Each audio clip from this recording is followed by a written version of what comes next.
हजारों लेयर और परतदार crispy crunchy कुरकुरी सी मठरी। मठरी की एक एक लेयर और परत को आप साइडों से देख सकते हैं। मठरी को हम तोड़ करके दिखाएंगे। मठरी अंदर से भी लेयर और परतदार बनी है। खाने में भी यह मठरी बहुत ही कुरकुरी क्रिस्प बनी है। लेयर वाली मठरी बनाने के लिए हमने 2 बाउल मैदा में हाफ टी स्पून नमक डाल करके 1 टीस्पून अजवाइन को हाथों से क्रश करके मिला दिया है। मैदा में मोइन लगाने के लिए हमने आधी कटोरी से थोड़ा सा कम ऑयल डाल करके मिला लिया है। मोइन को हम अच्छे से मिक्स कर लेंगे। मठरी को खस्ता बनाने के लिए हमने ऑयल का इस्तेमाल किया है। यदि आप चाहें तो घी भी डाल सकते हैं।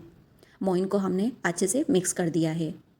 मैदा भी अब मुट्ठी बनने जैसी हो गई है, यानी कि मोइन लग करके कंप्लीट है। थोड़ा थोड़ा पानी डालते हुए हम सॉफ्ट मीडियम डो लगा करके कंप्लीट करेंगे। थोड़ा थोड़ा पानी मिलाते हुए हमने डो लगा करके कंप्लीट कर लिया है। डो को हमने ना तो ज़्यादा सख्त किया है और ना ही ज़्यादा नरम रखा है। डो को हम स्ट्रेच फोल्ड करते हुए गूंथ लेंगे। डो लग करके कंप्लीट है।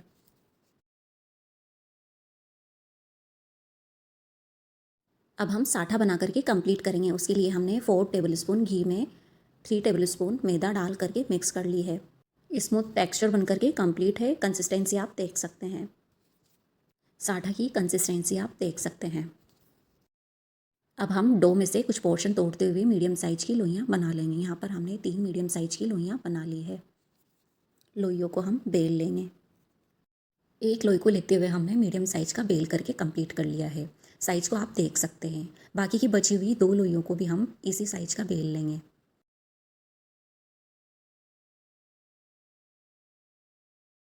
बेलने के बाद आप इसकी साइड से लेयर देख सकते हैं। बाकी की बची हुई 2 लोइयों को भी हमने इसी साइज का बेल करके कंप्लीट कर लिया है।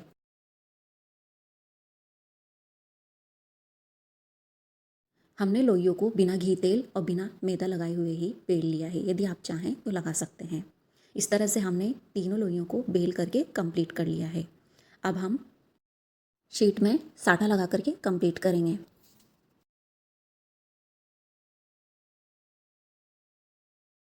एक शीट में साठा डाल करके फैला दिया है।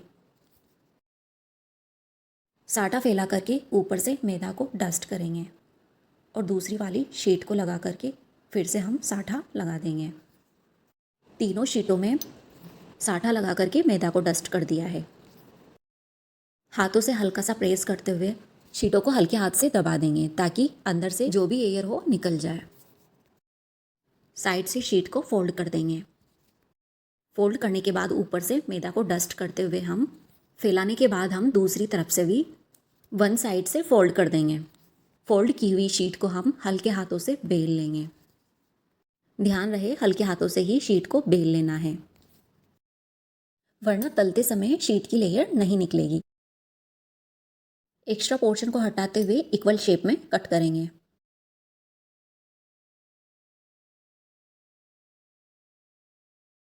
शेप देते हुए मठरी को कट कर लेंगे।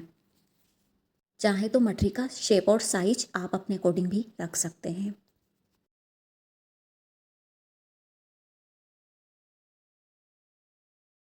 मठरी को हमने इस शेप में कट करके कंप्लीट कर लिया है। अब हम मठरी को तलेंगे।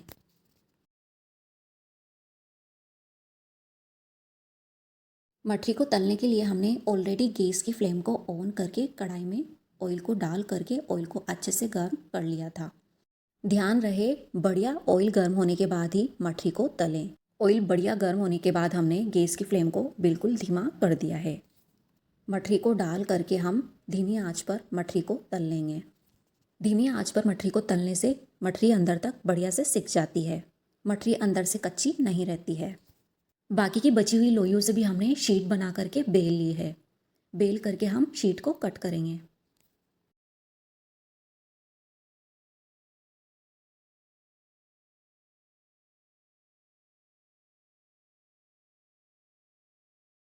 मठरी को किसी भी शेप में कट कर सकते हैं। मठरी को हमने कट करके कंप्लीट कर लिया है। बीच बीच में हम मठरी को देखते रहेंगे।